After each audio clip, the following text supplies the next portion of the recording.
চরমুনাইতে যারা যা হাল সৃষ্টি হয়ে যা, শায়েখদের বয়ান যখন শুরু হয়ে যায় এক প্রকার হাল দিলের মধ্যে সৃষ্টি হয়ে যায়। চরমুনাই গেলে মানুষ লাফায় না, উজানি গেলে মানুষ লাফায় না। শুনেন, এই মাসালা মনে রাখবেন, যদি কেউ ইচ্ছাপূর্বক আল্লাহকে আল্লাহ বলিয়া শুধু শুধু চিল্লাচিল্লি করে, ইচ্ছাকৃতভাবে নামাজের মধ্যে হোক, বয়ান শুনে লাফালাফি করে, তাহলে তার ঈমান চলে যাওয়ার ভয় আছে। আর যদি দিলের মধ্যে এশক সৃষ্টি হয়ে যা, দিলের মধ্যে হাল শুরু হয়ে যা, পয়দা সৃষ্টি হয়ে যা, তাহলে লাফালাফি করলে কোনো সমস্যা। চরমুনায় লাফালাফি করে তাদের অবস্থা হয়ে যা, কথা কয় না। উজানিতে লাফালাফি করে তাদের অবস্থা শুরু হয়ে যায়। যাই হোক, এটা সকলেই বুঝবেন না। মুফতি ফয়জুল্লাহ রহমতুল্লাহ আলাই শুনছে যে কারি ইব্রাহিম সাহেবের দরবারে মানুষ গেলে লাফালাফি করে। কথা বুঝছেন নি আপনারা? এক নাম্বার প্রশ্ন।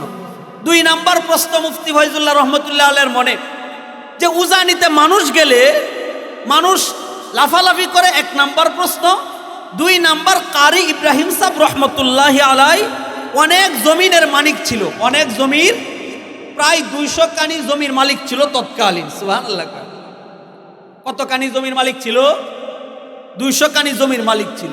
মুফতি ফয়জুল্লাহ রহমতুল্লাহ আলাইয়ের মনে প্রশ্ন হইল, উনি যদি বুজুর্গ হয় এত টাকার মালিক হয় কেমনে? সুবহানাল্লাহ। আর যদি উনি ভালো পীর হয়, উনার দরবারে মানুষ গেলা লাফালাফি করে কেন? সুবহানাল্লাহ বলবেন না? প্রশ্ন কয়টা মনের মধ্যে? দুই প্রশ্ন। তখন কি ফেসবুক ছিল, ইউটিউব ছিল, গুগল ছিল, ইনস্টাগ্রাম ছিল, হোয়াটসঅ্যাপ ছিল? কেউ কাউকে দেখার কোনো সম্ভাবনাও নাই। একজন থাকে দক্ষিণবঙ্গে, আরেকজন থাকে উত্তরবঙ্গে, কেউ ইতিপূর্বে কাউকে দেখে নাই। দুই প্রশ্ন মনের মধ্যে নিয়ে মুফতি ফয়জুল্লাহ রহমতুল্লাহ আলাই গেছে উজানির ময়দানে। সুবহান।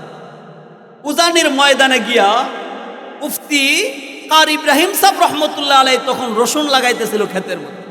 কি লাগাইতেছিল? মুফতি ফয়জুল্লাহ রহমতুল্লাহ আলাই তিনিও তাকে আগে দেখেন নাই, তাকেও তিনি দেখেন নাই। প্রশ্ন তো কেউ এখনো করেই নাই। যখন সেখানে গেলেন, যাওয়ার পরে প্রশ্ন করার আগেই বলতেছে, এই তুমি মুফতি ফয়জুল্লাহ না? সুবহানাল্লাহ। কয় ও ভাবি, তুমি বাজি, তুমি মুফতি ফয়জুল্লাহ না? নোয়াখালীর ভাষায় তুমি মুফতি ফয়জুল্লাহ না? এটা বলিয়া মনের মধ্যে যে দুই প্রশ্ন আছে, দুই প্রশ্নের জবাব একটা কবিতার মাধ্যমে দিয়ে দিচ্ছে। সুবহানাল্লাহ।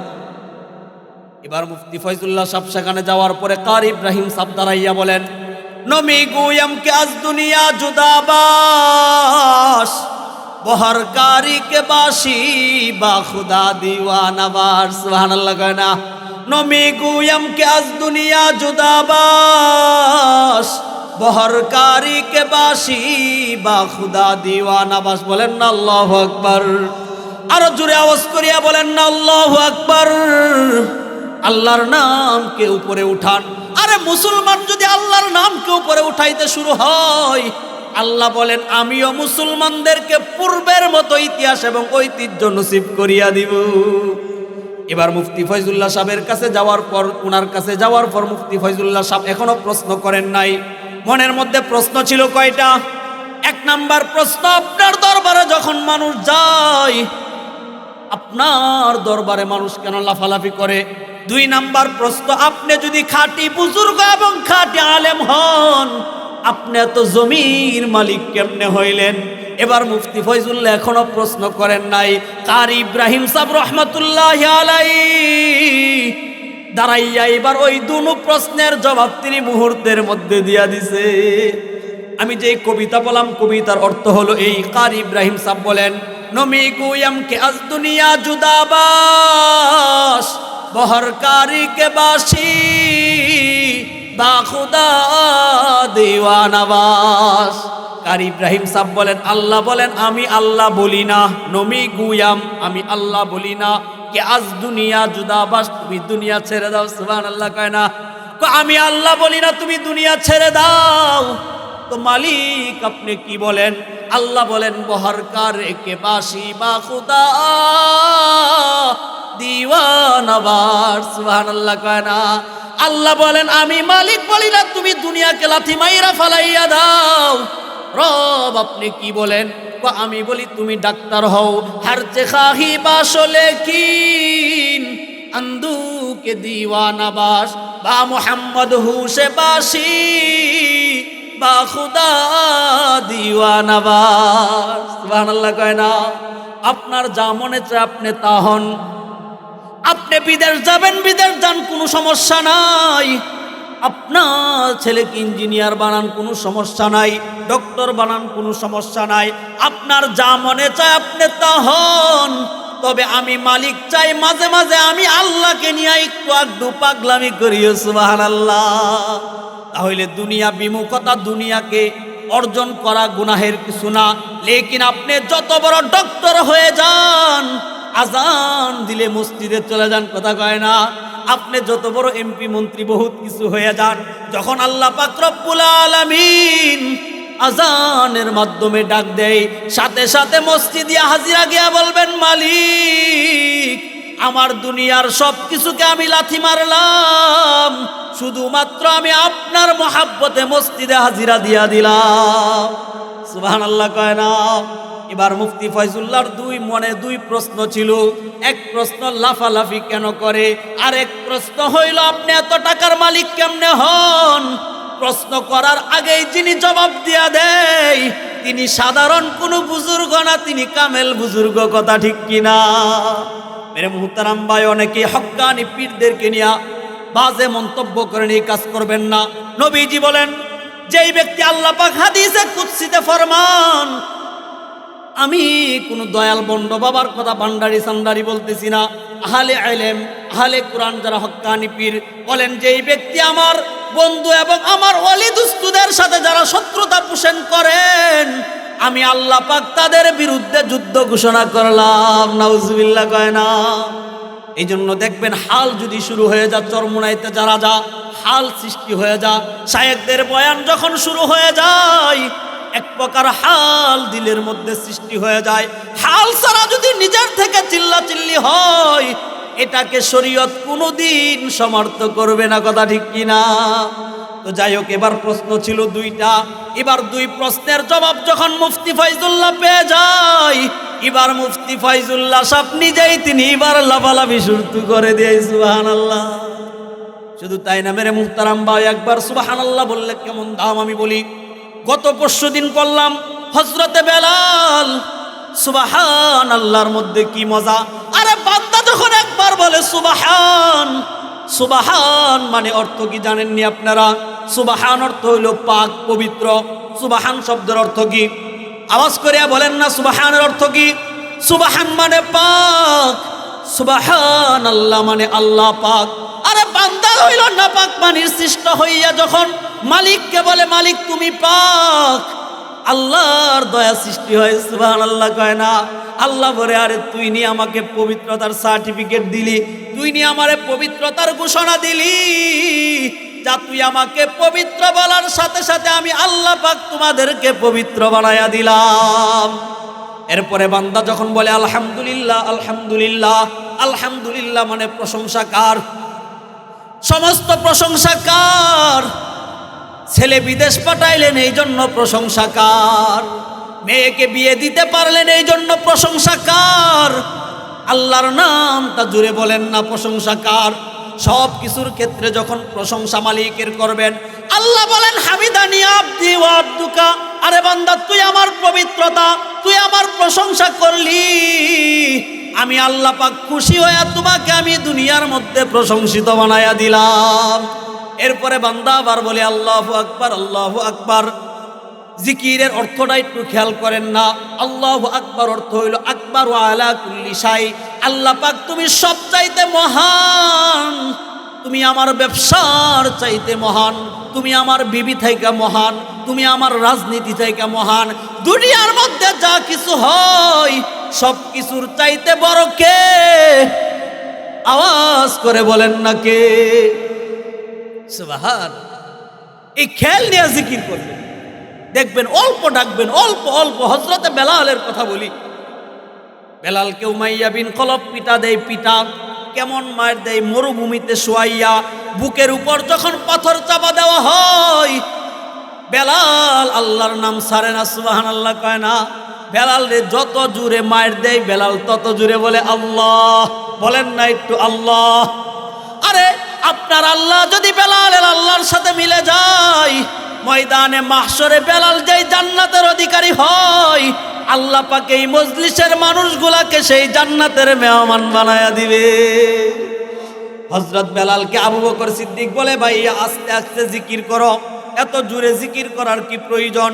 একটু আস্তে বললেই তো উমাইয়া মার দেয় না। বেলাল বলে ঠিক আছে। এর পরের দিন আর বেলালের মুখ দিয়া জুড়ে জিকির নাই। পরের দিন আবার আবু বকর সিদ্দিক আসছে, বেলাল রে বলে, ভাই কি খবর? খবর ভালো না? সুবহানাল্লাহ কয় না। আগে মায়ের খাইতাম, খবরটা ভালো ছিল। আজকে একদিন আল্লাহর নামের যখন জিকির নিলাম না, আমি একদিন খোদার কসম করিয়া বলি আল্লাহকে একটিবারের জন্যও দেখতে পারি নাই। তাহলে আল্লাহ পাকের মায়ের যত আমার দিলের মধ্যে হয়, আল্লাহ পাক তত বেশি বেশি আমার নিকটবর্তী হয়ে যায়। আসেনি জিকিরের দাম? এরে মুহতারাম ভাই, এক সাহাবী ছিল, আমি মনে যেটা আসে এটাই বয়ান করি, যেটা দিলের মধ্যে যখন যেটা আসে এটাই বয়ান করি। সূরা ইখলাস পাঠ করছি, জানি না শেষ করতে পারি কিনা, নির্দিষ্ট সময়ে বয়ান ছেড়ে দিব। এক সাহাবী ছিল, সহিহ বুখারীর ঘটনা। সাহাবীর নাম হলো আব্দুল্লাহ। নাম কি? দেখেন, হাল দিলের মধ্যে যদি কার হাল চলে আসে, আল্লাহকে ডাকলে কোনো বাধা নাই। সুবহানাল্লাহ। হযরতে আব্দুল্লাহ, বুখারীর সহিহ বুখারীর বর্ণনা, ছেলের নাম আব্দুল্লাহ, বয়স তার 12 বছর। কত বছর বয়স? 12 বছর বয়স। আব্দুল্লাহর বাবা মারা গেছে বহুত আগেই। আব্দুল্লাহর মায়ের বিবাহ হয়েছে তার চাচার সাথে। মায়ের বিয়ে হয়েছে কার সাথে? চাচার সাথে বিয়ে হয়েছে। চাচা ছিল আপনার অমুসলিম। চাচা কি ছিল? অমুসলিম ছিল। বাপ তো থাইকা, বাপ তো নাই, মা থাইকাও নাই। আরেকজনের সাথে বিয়ে হয়ে গেছে। এখন কি আর আগের মতো দেখা যায়? সন্তানকে দেখা যায়? এই আব্দুল্লাহ কোনো না কোনো ভাবে নবীজির সন্ধান পায়া নবীজির কাছে গিয়ে কালিমা পড়ে মুসলমান হয়ে গেছে। সুবহানাল্লাহ।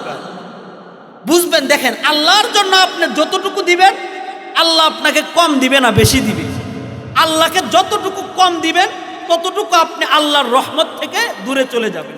এই কথাটা বুঝেন এই হাদিস থেকে। সহিহ বুখারীর হাদিস। বুখারী শরীফ কেমন কিতাব? আসহুল কিতাবি বাদা কিতাবিল্লাহ। আসমানের নিচে কোরআনে কারীমের পরে সবচাইতে শ্রেষ্ঠ কিতাবের নাম হলো বুখারী। সুবহানাল্লাহ।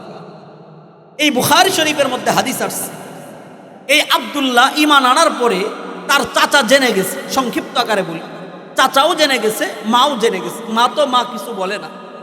চাচা যখন জানলো যে তিনি মুহাম্মদের দ্বীন গ্রহণ করছে, আব্দুল্লাহ বাড়িতে আসার পরে তাকে বাড়ি থেকে বের করে দিয়েছে।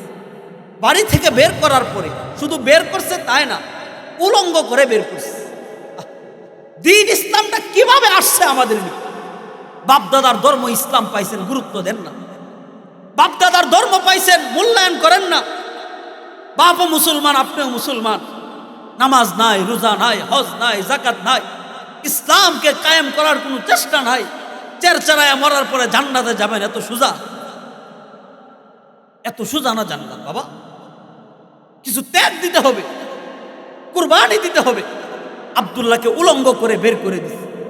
মা তো মা, জালনা দিয়া তার একটা চাদর ছিল, চাদর ফিক্কা দিয়া দিছে। এবার চাদরটা শরীরে পেঁচাইছে অর্ধেকটা, লজ্জা স্থানে পেঁচাইছে অর্ধেক। এক চাদর দিয়া দুইটা বাস দিয়া ধারায় দিছে। বাড়ি থেকে বের করে দিছে। যাইব কোথায়? যাওয়ার কোনো রাস্তা নাই। মানবতার কান্ডারি হাবিবে কিবরিয়া মুহাম্মদুর রাসূলুল্লাহর দরবারে গিয়ে হাজির হয়ে গেছে।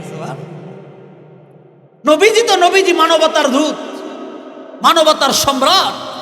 মুহাম্মদুর রাসূলুল্লাহর কাছে যাওয়ার পরে নবীজি বলে, ঠিক আছে, ওই যে আমার এতিমখানা আসহাবুস সুফফা, নাম কি ছিল মাদ্রাসার? আসহাবুস সুফফা, ওইখানে গিয়া যাও, পড়াশোনা করতে থাকো।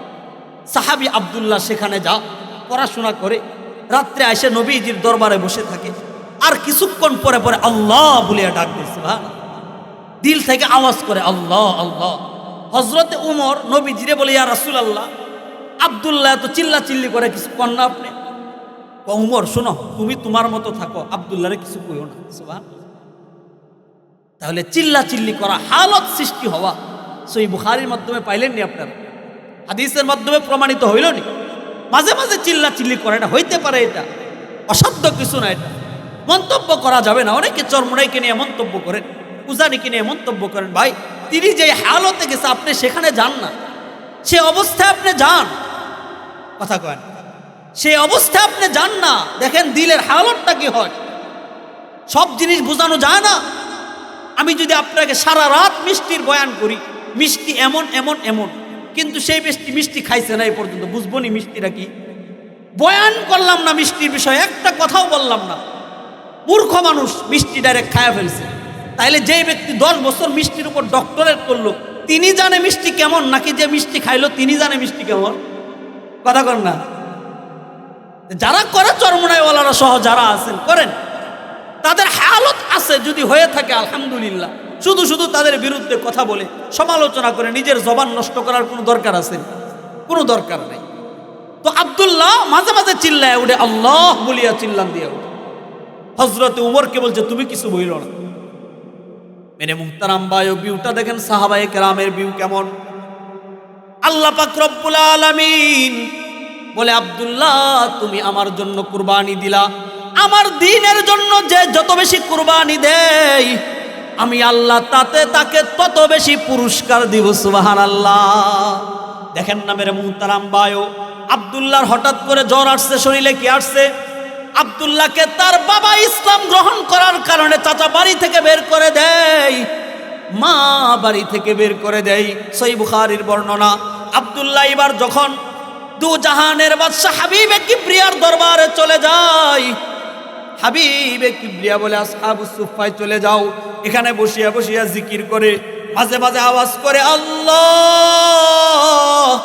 আল্লাহ পাক রব্বুল আলামিন সাথে সাথে বলে, লাব্বাইকা আব্দি, ওগো আমার বান্দা তুমি আমাকে কেন ডাকছো বলো, আমি আল্লাহ হাজির। সুবহানাল্লাহ কয় না। এবার নবীজি একদিন সফরে যাবেন যুদ্ধের ময়দানে, অনেক সাহাবীর সাথে, আবু বকর সাথে, উমর সাথে, আরো বিভিন্ন ধরনের সাহাবীকে নিয়ে যুদ্ধের ময়দানে যায়। আব্দুল্লাহ নবীজির কাছে গিয়া বাইনা করে, ইয়া রাসূলুল্লাহ, ইয়া হাবিবাল্লাহ, আমিও আপনার সাথে সফরে যাইতে চাই। সুবহানাল্লাহ কয় না।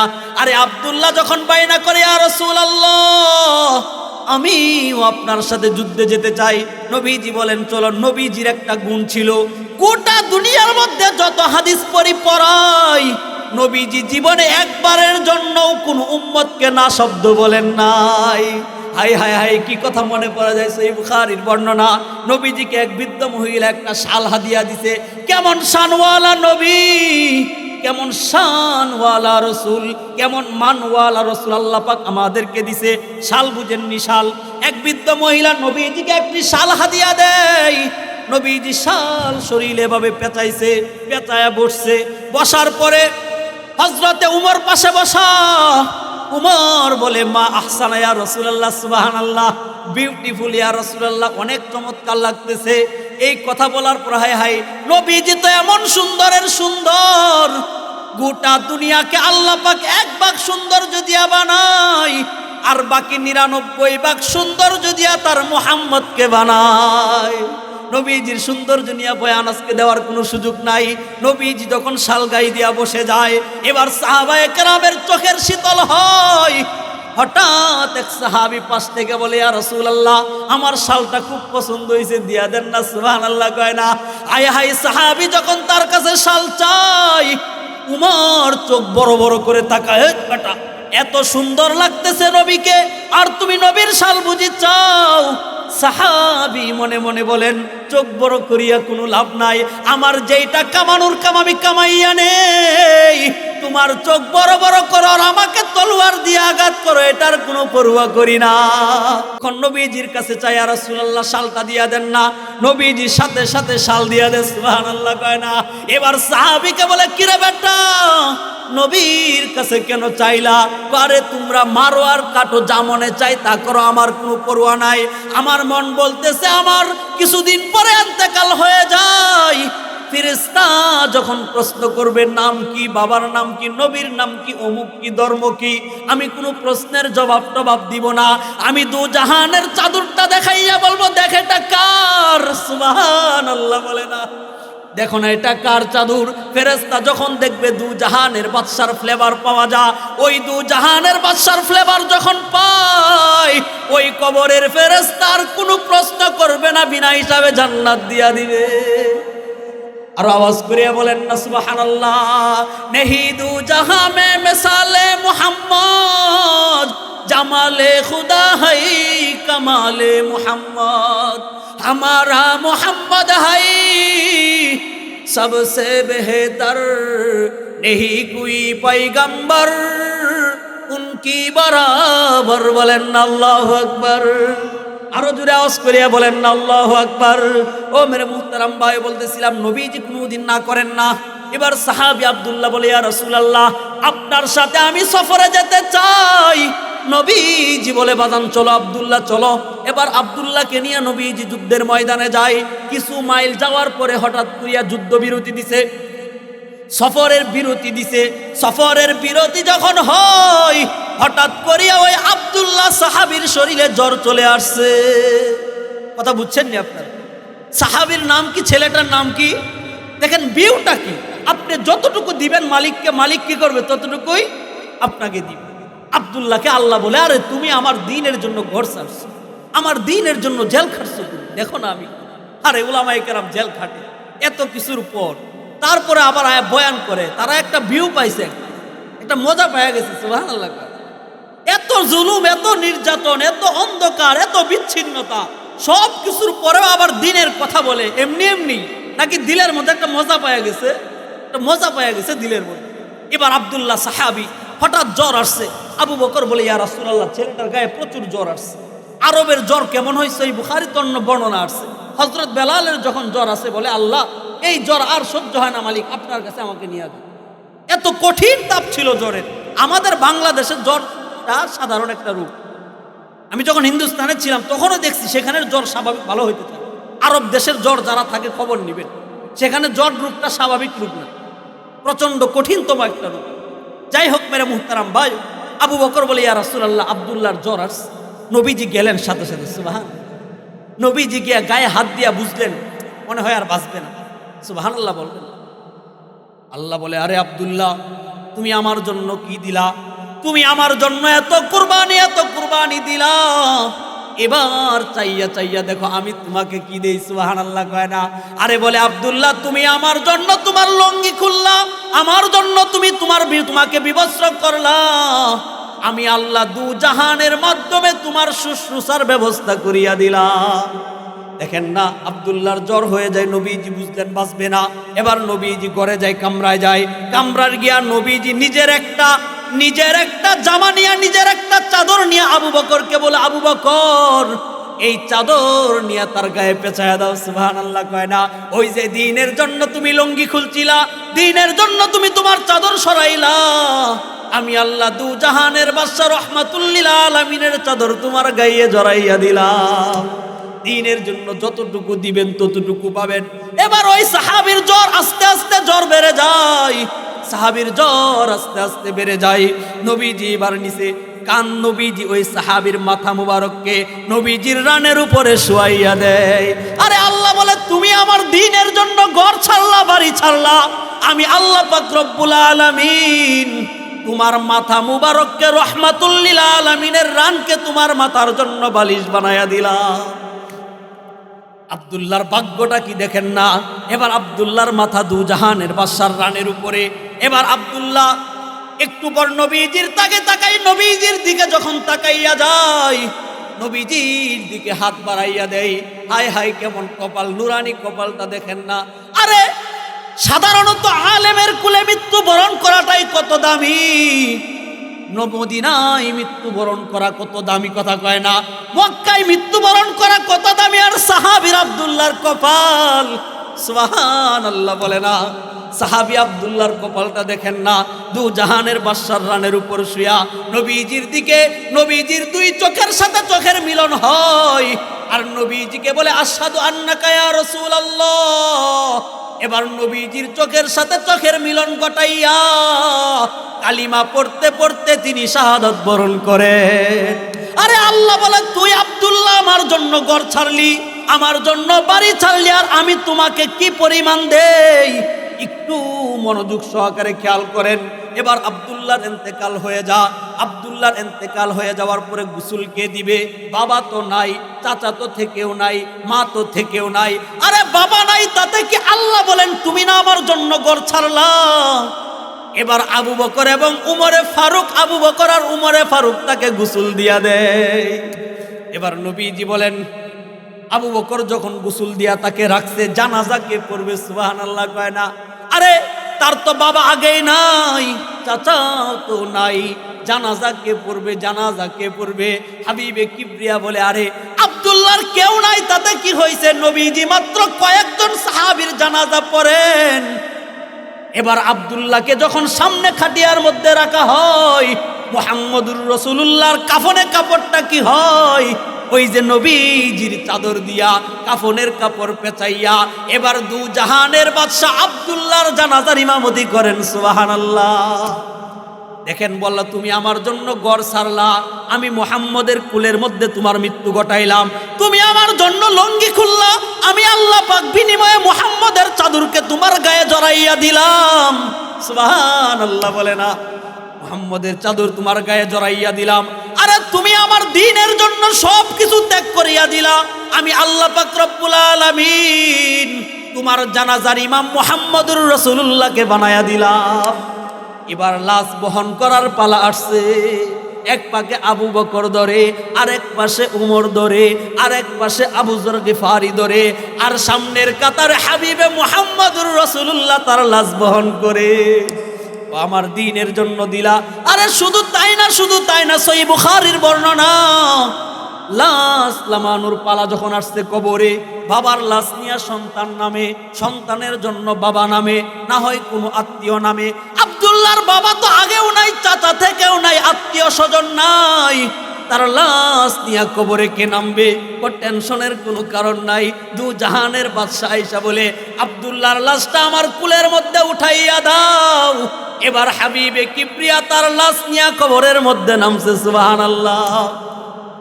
এই জন্য বলি মেরে মুহতারাম বায়ু, দ্বীনের জন্য, ইসলামের জন্য, কোরআনের জন্য যত বেশি কুরবানি দিবেন, আল্লাহ পাক বলে তাকে তত বেশি আমি আল্লাহ পাক চমকায়া দিব। সুবহানাল্লাহ। আওয়াজ করিয়া বলেন না সুবহানাল্লাহ।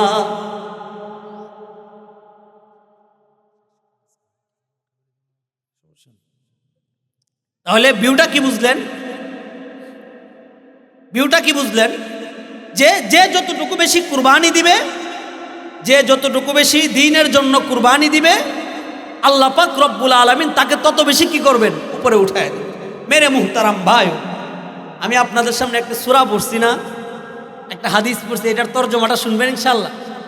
কোরআনে কারীমের মধ্যে আমি যেই সূরাটা পাঠ করেছি, এই সূরার নাম হলো সূরাতুল ইখলাস। প্রসিদ্ধ, সবচাইতে প্রসিদ্ধ এবং মাশহুর সূরা এটা। সুবহানাল্লাহ। সবাই কম বেশি পারেন না। একেবারে ছোট সূরা, একেবারে সংক্ষিপ্ত সূরা, একেবারে প্রসিদ্ধ সূরা, সূরাতুল ইখলাস।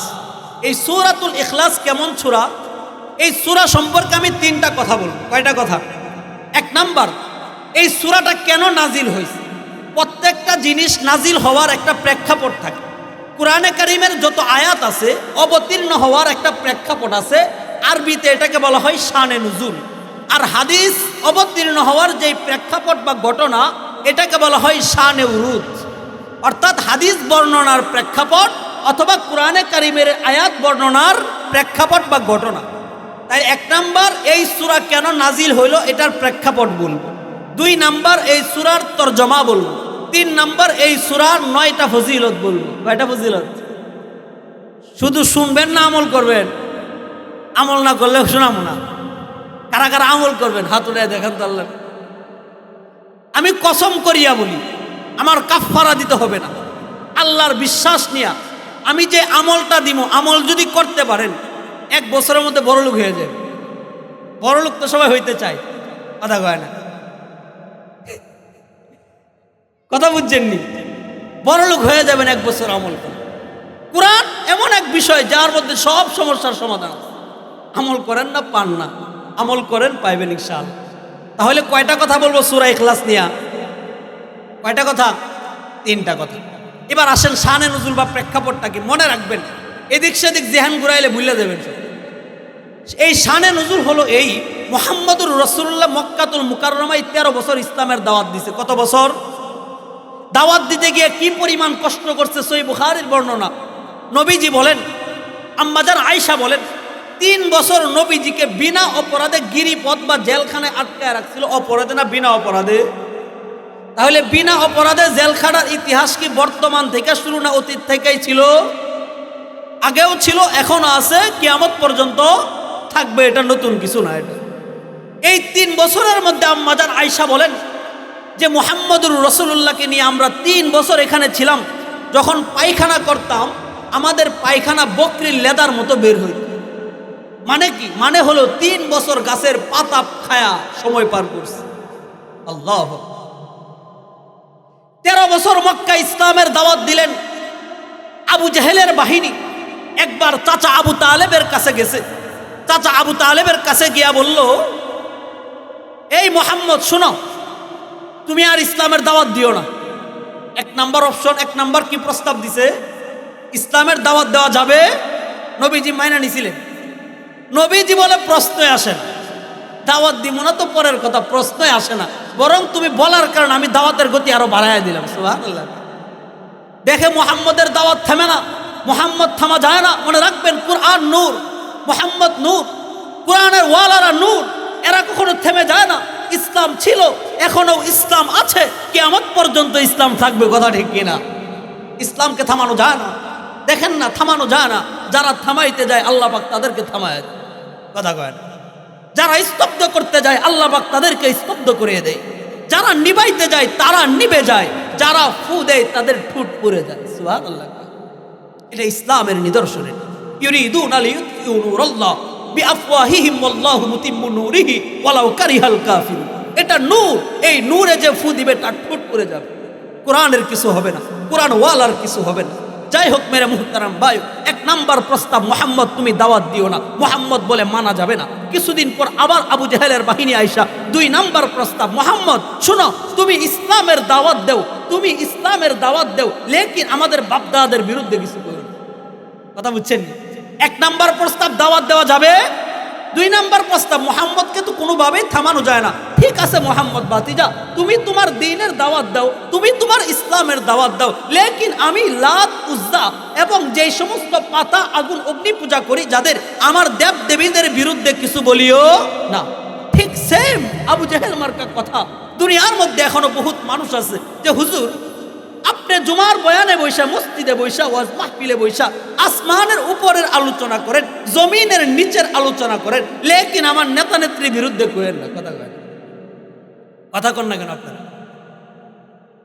তাহলে বলেন তো দেখি, যারা বলে মুহাম্মদ শুনো তুমি তোমার দ্বীনের দাওয়াত দাও, আমার লাত উজ্জার বিরুদ্ধে কিছু বলিও না, আর যারা বলে তুমি আপনি আপনার দ্বীনের কথা বলেন, কোরআনের কথা বলেন, সুন্নাহর কথা বলেন, লেকিন আমার নেতা সুদ খায়, আমার নেতা ঘুষ খায়, আমার নেতা অপরাজনীতি করে, আমার নেতা খুন খারাপির রাজনীতি করে, আমার নেতা দুর্নীতিবাজ, চাঁদাবাজ, টেন্ডারবাজির রাজনীতি করে, আপনি তাদের বিরুদ্ধে বলিয়েন না। এবার বলেন তো দেখি, আবু জেহেলের কথা আর এই নেতার কথার মধ্যে কোনো পার্থক্য আসেনি?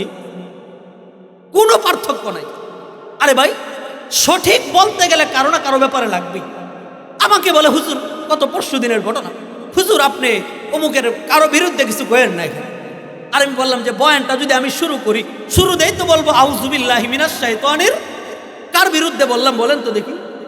তো বয়ান শুরু করলে শয়তানের বিরুদ্ধে যা, বিসমিল্লাহ বললে রহমান ছাড়া যত দেব দেবী আছে তাদের বিরুদ্ধে যা, সুদের বিপক্ষে বললে, কোরআনের পক্ষে বললে সুদের বিরুদ্ধে যা, কোরআনের পক্ষে বললে ঘুষের বিরুদ্ধে যা, কোরআনের পক্ষ বললে অপরাজনীতির বিরুদ্ধে যা, কোরআনের পক্ষে বললে আপনার টেন্ডারবাজি চাঁদাবাজির বিরুদ্ধে যা। এবার কোরআনের পক্ষে বলতে গেলে তাদের বিরুদ্ধে কথা লাগবে। কথা ঠিক না?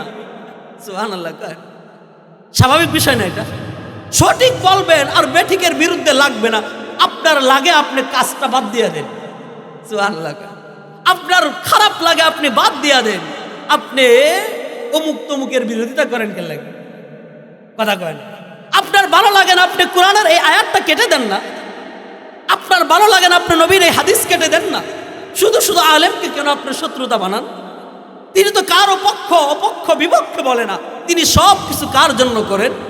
আল্লাহর জন্য করেন। তাহলে যাই হোক, তাফসীর যাওয়া যাবে না মনে হয়, সমস্যা খুব খারাপ। কুল হু আল্লাহু আহাদ, মুহাম্মদুর রাসূলুল্লাহ মক্কায় দাওয়াত দিলেন কত বছর? 1 নাম্বার প্রস্তাব, মুহাম্মদ দাওয়াত দিও না। 2 নাম্বার প্রস্তাব, দাওয়াত দাও দেবদেবীর বিরুদ্ধে কিছু বলিও না। নবীজি কোনো প্রস্তাব মানে নাই, যার কারণে মক্কার কাফেররা মুহাম্মদের বিরুদ্ধে এমন ভাবে লাগছে যে 13 বছর পরে আর মক্কায় থাকতে পারলেন না। একদিনের ঘটনা, সূরা ইখলাসের শানে নুজুল। মুহাম্মদুর রাসূলুল্লাহকে গ্রীষ্মকাল গরমকালে কিছু কাফেররা, তাদের নেতৃত্ব ছিল তুফাইল ইবনে নাউফেল। তুফাইল ইবনে নাউফেল, সবাই তো আর বড় বড় কাট্টা কাফের ছিল না। আবু জেহেল, উতবা, সাইবা, মুগীরা, এগুলো ছিল কাট্টা কাফের, নেতৃত্ব দিত। তো তুফাইল ইবনে নাউফেল একদিন নবীজিকে ব্যারিকেড দিছে, 4-5 জনের সামনে দাঁড়াইছে। এই মুহাম্মদ কোথায় যাও? আমি কাবা ঘরে যাই। সুবহানাল্লাহ কয় না। লিমা, কেন যাও কাবা ঘরে? ফিল ইবাদাতিল্লাহি তাআলা, আল্লাহ পাকের ইবাদত করার জন্য যাই। এবার তারা শয়তানি শুরু করছে। কথা বুঝতেছেন? কোন সূরার শানে নুজুল কইতেছি? সূরা ইখলাসের শানে নুজুল বলতেছি, প্রেক্ষাপট বলতেছি। এবার মুহাম্মদুর রাসূলুল্লাহকে বলে, এই মুহাম্মদ শুনো, তুমি যেহেতু ইবাদত করতে যাও, তোমাকে 2টা প্রশ্ন। কয়টা প্রশ্ন করব?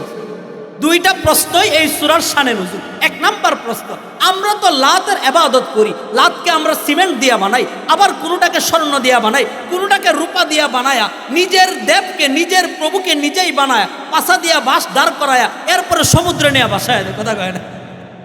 নিজের খোদারে নিজে বানা, আবার পাছাতে একটা বাঁশ ঢেলে দেয়। এই বাঁশ দিয়ে আবার সম্মানের সহিত লাথি মুবারক, লাথি মায়েরা সমুদ্রে ফালায়া দেয়। তারা মনে করছে, মুহাম্মদকে বলে, আচ্ছা তোমরা যে রবের ইবাদত করো, আমরা যে রবকে ইবাদত করি তাকে তো স্বর্ণ দিয়া বানাই, রূপ্য দিয়া বানাই, মুদ্রা দিয়া বানাই, সিমেন্ট দিয়া বানাই, তুমি যে রবের ইবাদতের জন্য বাইতুল্লাহ যাচ্ছ, ওই রব কিসের তৈরি? 1 নাম্বার প্রশ্ন কি? আল্লাহ আওয়াজ করেন, আপনারা আমার একদম কাছের মানুষ, আওয়াজ করতে হবে। 1 নাম্বার প্রশ্ন, রবকে কি দিয়া বানাইছে, রব কিসের তৈরি? 2 নাম্বার প্রশ্ন, আমরা তো ইবাদত করি অমুক দেবীর, তার বংশ আছে, তার বাবা আছে, তার অমুক তমুক আছে, তুমি যে রব্বের ইবাদত করো, ওই রব্বের বাবার নাম কি, ওই রব্বের দাদার নাম কি, ওই রব্বের অমুকের নাম কি, রব্বের বংশটা কি ভালো না খারাপ? প্রশ্ন কয়টা? রবকে বানাইলা কি দিয়া, আর রব্বের বংশ পরিচয় কি? প্রশ্ন কয়টা করছে? এই 2 প্রশ্ন শুই না মুহাম্মদুর রাসূলুল্লাহ নিজের থেকে কিছু বলেন না। ওয়ামা ইয়ানতিকু আনিল হাওয়া ইন হুয়া ইল্লা ওয়াহয়ু ইউহা। কসম খোদার, মুহাম্মদ যখন আল্লাহর ইশারা ছাড়া কিছু বলেন না, ঠিক আহলে হক উলামায়ে কেরাম যারা মিম্বরে বসে কথা বলেন, আল্লাহর পক্ষ থেকে ইশারা ছাড়া, আল্লাহর কোরআন সুন্নাহর বাহিরে কিছু বলেন না। সুবহানাল্লাহ। মুহাম্মদুর রাসূলুল্লাহ চুপচাপ দাঁড়ায় রয়েছে। হঠাৎ করে জিবরিল আইসা নবীজিকে সালাম দেয়। সুবহানাল্লাহ। আসসালাতু আসসালামু আলাইকা ইয়া রাসূলুল্লাহ, আসসালাতু আসসালামু আলাইকা ইয়া হাবিবাল্লাহ। আল্লাহ পাক আপনাকে সালাম দিছে। সুবহানাল্লাহ কয় না, সালাম দিয়া বলতেছে, আপনি বলেন কুল। কুল মানে কি? ওই যে প্রশ্ন কয়টা করছিল, 2 প্রশ্নের জবাব দিয়ে আল্লাহ পাক জিবরিলকে পাঠায়। এবার নবীজিকে জিবরিল বলে কুল। কুল মানে আপনি বলেন হু আল্লাহু আহাদ। তরজমা মনে রাখবেন, কুল মানে ওগো মুহাম্মদুর রাসূলুল্লাহ, আপনার কাফের আবু জেহেল, উতবা, সাইবা সহ গোটা দুনিয়ার মধ্যে আনেওয়ালা উম্মতদেরকে আপনি বলিয়া দেন হু আল্লাহু আহাদ। সুবহানাল্লাহ কয় না? হু আল্লাহু আহাদ মানে তিনি এক, অদ্বিতীয়, তিনি ব্যতীত আর কেউ নাই। সুবহানাল্লাহ। আরে তিনি এমন এক আল্লাহ, তিনি ব্যতীত আর কোনো মাবুদ নাই। কথা ঠিক কিনা? এবার একটা সূক্ষ্ম কথা বুঝবেন, ওই যে কাফের আবু জেহেল, উতবা, সাইবা, এরা নিজেকে জ্ঞানী দাবি করলেও মাথার মধ্যে গোবর ছাড়া আর কিছু নাই। কেন বললাম এই কথা? এই জন্য বললাম, আল্লাহ প্রথমেই বলছে তিনি এক, অদ্বিতীয় মানে আর কেউ নাই। যিনি এক হয় তার কি বাবা হয়নি? কথা কয় না? যিনি এক হয় তার দাদা হয় না, যিনি এক হয় তার বংশ হয় না, যিনি এক অদ্বিতীয় হয় তিনি কোনো কিছুর সৃষ্টি হয় না। সুবহানাল্লাহ। আল্লাহ পাক এক শব্দের মধ্যে 2 প্রশ্নের জবাব ঢুকাইয়া দেয়, লেকিন ওদের মাথার মধ্যে গোবর ছাড়া কিছু নাই। এই জন্য তারা এই প্রশ্নের হাকিকত কিছু বুঝতে পারে নাই। সুবহানাল্লাহ। আবার প্রশ্ন করে বুঝলাম তো তিনি এক, তার বাবার নাম কি? আল্লাহ পাক এটার জবাবের সামনে বলেন আল্লাহুস সামাদ। না না, কিসের তৈরি? আল্লাহ বলেন আল্লাহুস সামাদ, আল্লাহ বেনিয়াজ হাই, আল্লাহ পাক বেনিয়াজ, আপনি পানি বানাইবেন, শরবত বানাইবেন, অতএব পানির প্রতি চিনি মুহতাজ, ঠিক চিনির প্রতিও পানি মুহতাজ, কথা ঠিক কিনা? আল্লাহ যদি স্বর্ণের তৈরি হয়, স্বর্ণের প্রতি আল্লাহ মুখাপেক্ষী হয়ে যা, আবার রূপের তৈরি হলে রূপের প্রতি মুখাপেক্ষী হয়। আল্লাহ বলেন আল্লাহুস সামাদ, আমি আল্লাহ পাক দুনিয়ার কোনো বস্তুর মুখাপেক্ষী নই। সুবহানাল্লাহ। এই ব্যাককলেরা দুই কথা বলার পরেও বুঝে না। সুবহানাল্লাহ। ঠিক দুনিয়ার মধ্যেও বহুত লাট বাহাদুর, মনে করে অমুক শিক্ষিত হয়ে গেছে, ডাক্তার হয়ে গেছে, ইঞ্জিনিয়ার হয়ে গেছে, করোনার সময় মাস্ক মুখ থেকে খুলে না, নামাজে যায় না, মসজিদে যায় না। আমরা বলি আপনি গোটা দুনিয়ার মধ্যে গবেষণা চালান, যেই সমস্ত বড় লোক কোটিপতি যাই যত বেশি, আল্লাহ পাক বড় লোকদেরকে বাইসা বাইসা করোনা দিছে, কথা ঠিক কিনা? মসজিদে যান গরিব, দেখেন না 5 ওয়াক্ত নামাজে যাই, কোনো করোনা নাই, কথা কয় না? 5 ওয়াক্ত নামাজে মিশে মিশে দাঁড়াই, কোনো করোনা নাই, কোনো মুফতি সাহেবের করোনা নাই। আর ওই যে আপনাদের এমপি আর মন্ত্রী, খবর নিয়ে দেখবেন মনে হয় বাংলাদেশের কোনো মন্ত্রী পরিবার করোনা থেকে রেহাই পায় না। সুবহানাল্লাহ কয় না? এই জন্য দুনিয়ার জ্ঞানী যারা হয়, নিজেদেরকে জ্ঞানী মনে করে কথা বলে, আমি আমার কথা বলি, বহুত বড় বড় জ্ঞানী। এরপরে যখন 5 মিনিট কথা বলি, দেখি মাথার মধ্যে গোবর ছাড়া কিছু নাই। সুবহানাল্লাহ। আমি নিজের কথা বলি, 2011-12 সনের ঘটনা। আমি আমার উস্তাদ মুফতি সাহেবের সাথে এক জায়গায় জানাজা গেলাম, বাড্ডা এলাকায়। ছেলেদেরকে পাঠাইছে আমেরিকা পড়ালেখার জন্য। আমেরিকায় শিফট হয়ে গেছে, পড়ালেখা করে শিখতে শিখতে জানোয়ার হয়ে গেছে। কি হয়ে গেছে? লেখাপড়া শিখতে শিখতে কি হয়ে গেছে? জানতে জানতে জানোয়ার হয়ে গেছে। ওই জানোয়ার, মিস্টার জানোয়ার আসছে দেশে, আইসা বাবা তো মারা গেছে, চোখে কোনো পানি নাই, কান্নাকাটি নাই, খালি আমাদের হুজুরকে নিছিল জানাজার জন্য। বলে হুজুর দ্রুত জানাজা পড়াই দেন, বৃষ্টি আসবে। ঘটনাক্রমে বৃষ্টি চলে আসছে। হুজুরে জিজ্ঞাসা, আল্লাহ হুজুর, বৃষ্টি যাইলো, সেজদা দিব কিভাবে? কপালে মাটি পড়বো না জানাজা বললে? আপনারা বুঝেন নাই? জানাজা কি আছে সিজদা? ওই কেমন গাদার গাদা, কেমন মক্কেলের মক্কেল, এমন জানোয়ার বানায় না, মানুষ বানায় পরে লেখাপড়া শিখায়। মক্তবে কায়দা সিবরা কোরআন শরীফ পড়ায়া এরপরে লেখাপড়া করাইলে কমসে কম জানোয়ার হইব না। সুবহানাল্লাহ। কথাটা কি বুঝছেননি আপনারা? হুজুর জানাজাতে পড়মু বাবা, সিজদা দিব কই? ব্যাককলে বুঝে না। আবু জেহেলকে আল্লাহ নিজে বলেন হুয়াল্লাহু আহাদ, আরে আল্লাহ এক, আর কোনো প্রশ্ন নাই। যিনি এক হয় তিনি কিশোর সৃষ্টি হয় না, যিনি এক হয় তার বাবা হয় না, যিনি এক হয় তার দাদা হয় না, যিনি এক হয় তার বংশ হয় না। কিন্তু ব্যাককল পানি খায়, গাদা পানি খায় গুলা করে, কথা কয় না? গাদা পানি খায় কিভাবে? গুলে করে। ওই যে আবু জেহেলের বাহিনী বুঝে না। আল্লাহ পাক রব্বুল আলামিন এবার সরাসরি জবাব দেন, লাম ইয়ালিদ ওয়া লাম ইউলাদ ওয়া লাম ইয়াকুল লাহু কুফুয়ান আহাদ। সুবহানাল্লাহ কয় না? লাম ইয়ালিদ ওয়া লাম ইউলাদ ওয়া লাম ইয়াকুল লাহু কুফুয়ান আহাদ। আরে আল্লাহ পাক কাউকে জন্ম দেন না, আবার তিনি কারো থেকে জন্ম নেন না। ওয়া লাম ইয়াকুল লাহু কুফুয়ান আহাদ। আল্লাহ পাক রব্বুল আলামিনের সমকক্ষ দুনিয়ার মধ্যে কেউ নাই। সুবহানাল্লাহ। সূরা ইখলাস, এই কারণে সূরা ইখলাস আল্লাহ পাক নাজিল করলেন। সূরা ইখলাসের 9টা ফজিলত। কয়টা ফজিলত? 5 মিনিট সময় আছে, 5 মিনিটে 9টা ফজিলত মুখস্থ হদর শোনায় দেই, মনে রাখবেন তো ইনশাআল্লাহ। কুল হুয়াল্লাহু আহাদ আল্লাহুস সামাদ লাম ইয়ালিদ ওয়া লাম ইউলাদ ওয়া লাম ইয়াকুল লাহু কুফুয়ান আহাদ। সূরাতুল ইখলাসের 1 নম্বর সহিহ বুখারীর বর্ণনা, মুসলিম শরীফের বর্ণনা, ইবনে মাজার বর্ণনা, আবু দাউদ, এই 4 কিতাবে হাদিস আসছে। নবীজি বলেন, একবার যেই ব্যক্তি সূরাতুল ইখলাস পাঠ করবে, আল্লাহ পাক রব্বুল আলামিন 10 পারা কোরআন পড়ার সব তার আমলনামায় দিয়া দিবে। অতএব কোনো ব্যক্তি যদি 3 বার সূরাতুল ইখলাস পাঠ করে, 1 খতম কোরআনে কারীম পড়ার সব আল্লাহ পাক তার আমলনামায় দিয়া দেয়। 2 নাম্বার সূরাতুল ইখলাস বেশি বেশি পাঠ করলে উমর ইবনে খাত্তাবকে বলেন, উমর তুমি কি চাও না তোমার বাড়িটা জান্নাতের মধ্যে সবচাইতে বড় হোক? উমর বলে বালা ইয়া রাসূলুল্লাহ। নবীজি বলেন 10 বার সূরাতুল ইখলাস পাঠ করবা, আল্লাহ পাক তোমাকে জান্নাতের মধ্যে সবচাইতে বড় একটি ঘর দান করবে, সুবহানাল্লাহ।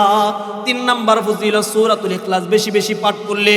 আজও বলি আজ পর্যন্ত দুনিয়াতে যত লোক ছিল, কিয়ামত পর্যন্ত যত লোক আসবে, সব লোককে 10 দিয়া গুণ দিলে যেই পরিমাণ হয়, ইবনে মাজার রিওয়ায়াত, তিবরানীতে এই রিওয়ায়াত আছে, 10 দিয়া গুণ দিলে যেই পরিমাণ মানুষের সংখ্যা হয়, আল্লাহ পাক রব্বুল আলামিন বেশি বেশি সূরা ইখলাস পড়লে ওই ব্যক্তির আমল নামায় সেই পরিমাণ সব দিয়া দিবে।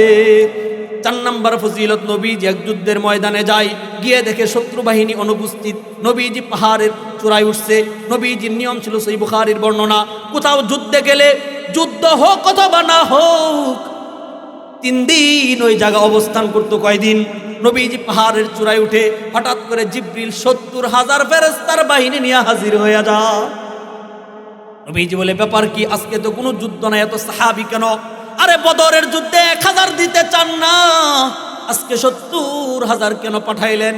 আল্লাহর নবীকে ফেরেশতা বলে, আপনার জন্য পাঠায় নাই। সুবহানাল্লাহ। কয় না, আপনার যুদ্ধের জন্য পাঠানো হয় নাই। কল্লিমা কেন পাঠাইলা?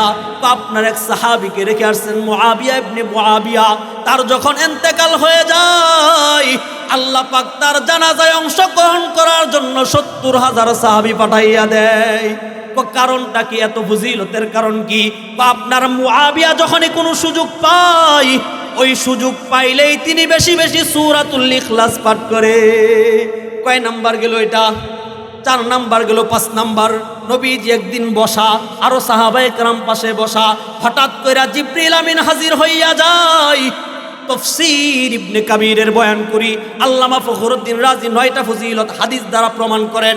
তাফসীর ইবনে কাবীরের মুসান্নিফ আল্লামা রাজি রাহমাতুল্লাহি আলাইহি তিনি বলেন, নবীজি সাহাবায়ে কেরামকে নিয়ে বসা, হঠাৎ করে জিবরিল এসে বলে, ইয়া রাসূলুল্লাহ, ইয়া হাবিবাল্লাহ, ওই যে আপনার সাহাবী আবু যর আসতেছে। সুবহানাল্লাহ বলে না। নবীজি বলে, হায় রে, আবু যর কি দুনিয়ার বাসিন্দা না আসমানের বাসিন্দা? দুনিয়ার বাসিন্দা। তাহলে দুনিয়ার বাসিন্দা আমাকে চিনানোর কি আছে? ইয়া রাসূলুল্লাহ, ইয়া হাবিবাল্লাহ, আসমানের এমন কোনো ফেরেশতা নাই, সুবহানাল্লাহ, জমিনের এমন কোনো ফেরেশতা নাই। আসমানের যত ফেরেশতা এবং জমিনের যত ফেরেশতা হয়, আপনাদের চাইতেও আবু যর গিফারির ফেরেশতারা বেশি চিনে। ও কেন? 2 কারণে। 1 নাম্বার, লিসিগারিহি লিনাফসিহি, আবু যর গিফারি নিজেকে সবসময় ছোট মনে করেন। 2 নাম্বার, সময় পাইলেই তিনি বেশি বেশি সূরাতুল ইখলাস পড়েন। 5 নাম্বার ফজিলত। 6 নাম্বার ফজিলত, নবীজি বসা, হঠাৎ করে এক সাহাবী মসজিদে মুনাজাত করে। মুনাজাতের মধ্যে আমরা বলি রব্বানা যালামনা আনফুসানা, ওই সাহাবী রব্বানা টব্বানা বলে না, বলে আল্লাহুম্মা ইয়া আহাদ, আল্লাহুম্মা ইয়া সামাদ, আল্লাহুম্মা লাম ইয়ালিদ ওয়া লাম ইউলাদ, আল্লাহুম্মা ওয়া লাম ইয়াকুল লাহু কুফুয়ান আহাদ। সুবহানাল্লাহ। কয় না, অর্থাৎ তিনি সূরাতুল ইখলাস দিয়ে একটা কমপ্লিট মুনাজাত বানাইয়া আল্লাহ পাককে যখন বলে মালিক, আল্লাহ পাক সাথে সাথে তার মুনাজাতে সাড়া দিয়া দেয়। সুবহানাল্লাহ। ওই ব্যক্তি মুনাজাত থেকে ওইটা রওনা দেয়, নবীজিকে আল্লাহ জিবরিলের মাধ্যমে জানাইয়া দেয়। আপনি তাকে ঘোষণা দিয়া দেন, আল্লাহ পাক তার মুনাজাত কবুল করিয়া জিন্দেগীর সমস্ত গুনাহ মাফ করিয়া দিছে। 7 নাম্বার ফজিলত, নবীজির কাছে এক সাহাবী আসছে গ্রাম থেকে, ইয়া রাসূলুল্লাহ, ইয়া হাবিবাল্লাহ, বাপ পুতে কামাই করি 5 জনে। কয়জনে? আসেনি এমন সংসার, বাবাও কামাই, সন্তানেও কামাই, বিদেশ থাকে 2 জন, ভ্যান চালা 1 জন, সিএনজি চালা 1 জন, 5 জনে কামাই করি, সংসারে কোনো বরকত নাই। এমন সংসার আসেনি? নবীজিকে এই ঘটনা দেওয়ার পরে নবীজি একটা তাবিজ লেখা দিছে, গলায় ঝুলানোর জন্য না। সুবহানাল্লাহ। নবীজি একটা তাবিজ দিয়া দেয়, তোমার বরকত নাই। হা। ঠিক আছে, তোমাকে 3টা আমল দিলাম, আজ থেকে যখন তুমি বাড়িতে যাও, প্রথমে দরজায় নক করিয়া সালাম দিবা, সুবহানাল্লাহ, এরপরে অনুমতি চাইবা, আদখুলু হাবিবি, আমি কি প্রবেশ করতে পারিনি? 3 নাম্বার সূরাতুল ইখলাস পাঠ করবা একবার। সুবহানাল্লাহ। কয় না। এবার সাহাবী চলে যায়। 1 বছর পর সাহাবী আসছে, একা না, সাথে 8 জনকে নিয়ে আসছে। 8 জনের মাথার মধ্যে 8 বস্তা টাকা। সুবহানাল্লাহ কয় না। নবীজি বলে, কিরে তুমি না ওই সাহাবী, এক বেলা খাইলে আরেক বেলা খাইতে পারো না, বড় লোক হওয়ার আমল, এক বেলা খাইলে আরেক বেলা খাইতে পারো না, তুমি না ওই সাহাবী? হ্যাঁ ইয়া রাসূলুল্লাহ। কারণ কি? কয় ইয়া রাসূলুল্লাহ আর কিচ্ছু না, আপনি আমল দিছিলেন, আমল করছি, আল্লাহ পাক আমাকে এত সম্পদের মালিক বানায়, আমার এলাকার সমস্ত মানুষকে যাকাত দেওয়া শেষ, এবার আমি আমার সমস্ত যাকাত নিয়ে আপনার দরবারে হাজির হয়ে যাই। সুবহানাল্লাহ কয় না। 8 নাম্বার ফজিলত, 8 নাম্বার ফজিলত, আমার পাঠিত হাদিস সর্বশেষ। নবীজি গেলেন এক জায়গা, দুই ভাবে রিওয়ায়াত আসছে। এক ঘটনা হইল, এক সাহাবীকে কোন জায়গার ইমাম বানাইছে, ওই সাহাবী ইমাম সব নামাজে শুধু সূরা ইখলাস পড়ে। সুবহানাল্লাহ কয় না। আরেক রিওয়ায়াত আসছে, নবীজি দাঁড়ানো, পাশে সাহাবী আয়েশা দাঁড়াইয়া যায়, দাঁড়াইয়া নামাজের মধ্যে বলে কুল হুয়াল্লাহু আহাদ, দ্বিতীয় রাকাতেও কুল হুয়াল্লাহু আহাদ, তৃতীয় রাকাতেও কুল হুয়াল্লাহু আহাদ, চতুর্থ রাকাতেও কুল হুয়াল্লাহু আহাদ। নবীজি ধরলেন, অথবা কোন সাহাবী বিচার দিছে ওই সাহাবীর নামে যে উনি শুধু বারবার এক কেরাত পড়ে, ব্যাপার কি? নবীজি জিজ্ঞাসা, কি ব্যাপার, কি কারণ? সাহাবী আমার পাঠিত হয় হাদিস বলেন, ইন্নী উহিব্বুহা। সুবহানাল্লাহ কয় না। কয় ইন্নী উহিব্বুহা ইয়া রাসূলুল্লাহ, ইয়া হাবিবাল্লাহ। যেহেতু সূরাতুল ইখলাসের মধ্যে তাওহীদ পাওয়া যায়, সূরাতুল ইখলাসের মধ্যে ইসলামের মূল ভিত্তি তাওহীদ পাওয়া যায়, এই সূরাকে আমি বেশি ভালোবাসি, মুহাব্বত করি, এই জন্য আমি এই সূরাকে বেশি বেশি পড়ি। সুবহানাল্লাহ। নবীজি বলেন, ইন্না হুব্বাকা ইয়াহা তুদখিলুকাল জান্নাহ, এই সূরাকে যেহেতু তুমি বেশি মুহাব্বত করলা, এই সূরাকে মুহাব্বত করানে আল্লাহ পাকও তোমাকে বেশি মুহাব্বত করবে। এই 8টা ফজিলত তাফসীরের মুসান্নিফ লেখার পরে তিনি 9 নাম্বার ফজিলত নিজের থেকে বলেন, কোন ব্যক্তি যদি হাঁটতে, চলতে, ফিরতে, ঘুমাইতে সব সময় সূরা ইখলাস পড়তে পড়তে তার এমন হাল অবস্থা হয় যে ঘুমের ঘরে কোনোদিন সূরা ইখলাস পড়ে ফেলছে। সুবহানাল্লাহ। সারাদিন যেটা করবেন ঘুমেও সেটা করেনি মানুষ। সারাদিন বিদেশ যাওয়ার ফিকির, ঘুমে আমেরিকা চলে গেছে, ঘুম থেকে উঠা দেখ কুলবালিশ নিয়ে ঘুমায় রয়েছে, আসেনি এমন? এবার বলে, বেশি বেশি যদি সূরাতুল ইখলাসের পাঠ হয় কি লাভ হবে জানেননি? আল্লাহ পাক রব্বুল আলামিন যদি কখনো ঘুমের মধ্যে পড়তে পারে, আল্লাহ পাক তাকে মুস্তাজাবুদ দাওয়াত বানাইয়া দিবে। মুস্তাজাবুদ দাওয়াত বলা হয় ওই ব্যক্তিকে যিনি আল্লাহর কাছে যেই দোয়া করেন সাথে সাথে আল্লাহ পাক ওই দোয়া কবুল করিয়া নেয়। কয়টা ফজিলত বললাম?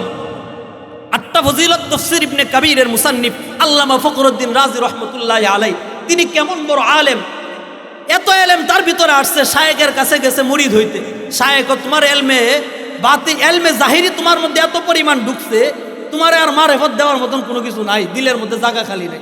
পাঠাইয়া দিছে জঙ্গলে যাও, জঙ্গলে গেছে। কোনো ধরনের তুমি এলেমি কাজ করতে পারবা না, শিখতে পারবা না, পড়তে পারবা না, পড়াইতে পারবা না। জঙ্গলে গিয়ে আলেম মানুষ তো ভাল লাগে না এলেম ছাড়া, এলেমের গবেষণা ছাড়া ভাল লাগে না। বুঝছেন না? আপনার ইমাম সাহেব ডিমের ব্যবসা করলে মাসে 15,000 কামাইতে পারবো না, এটা ভাইবেন না আপনি, কথা কয় না। তারপরে 5,000, 10,000, 15,000 টাকা ইমামতি নিয়ে পয়রা আছে কেন? দ্বীনের মহাব্বতে, কোরআনকে জিন্দা করার জন্য, হাদিসকে জিন্দা করার জন্য, কথা কয় না। তাফসীর ইবনে কাবীরের মুসান্নিফ 1 বছর জঙ্গলে ছিল, জঙ্গল থেকে আসার পরে বসে বসে লেখে সূরা ফাতিহার তাফসীর শুরু করে বিশাল বড় এক গাঁটটি নিয়ে উস্তাদের দরবারে গেছে। কি ব্যাপার এগুলা কি? ও উস্তাদ, আপনি তো পড়তে নিষেধ করছিলেন, আমি পড়ি নাই, শুধু বৈশা বৈশা কুরআনে কারীমের তাফসীর নিয়ে আসছি। সুবহানাল্লাহ। উস্তাদ বলে, হাযা তাফসীরুন কাবীরুন, আর এটা তো বিশাল বড় তাফসীর। এরপরের থেকে এটার নাম হয়ে গেছে তাফসীর ইবনে কাবীর। সুবহানাল্লাহ। আলেম উলামাদের সাথে ছিলেন, আছেন, কিয়ামত পর্যন্ত থাকবেন তো ইনশাআল্লাহ।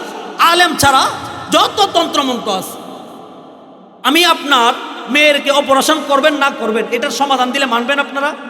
কেন? আমি এই বিষয়ে পারদর্শী না। তাহলে তবলিগের বিষয়ে কোনো জেনারেল মানুষ সমাধান দিলে ওইটা মানবেন কেন আপনি? কথা কয় না। আলেম উলামাদের বিরুদ্ধে আলেম ব্যতি রেখে কার অন্য কোনো পরামর্শে, অন্য কোনো চিন্তা চেতনায় তবলিগ চলতে দেওয়া হবে ইনশাআল্লাহ।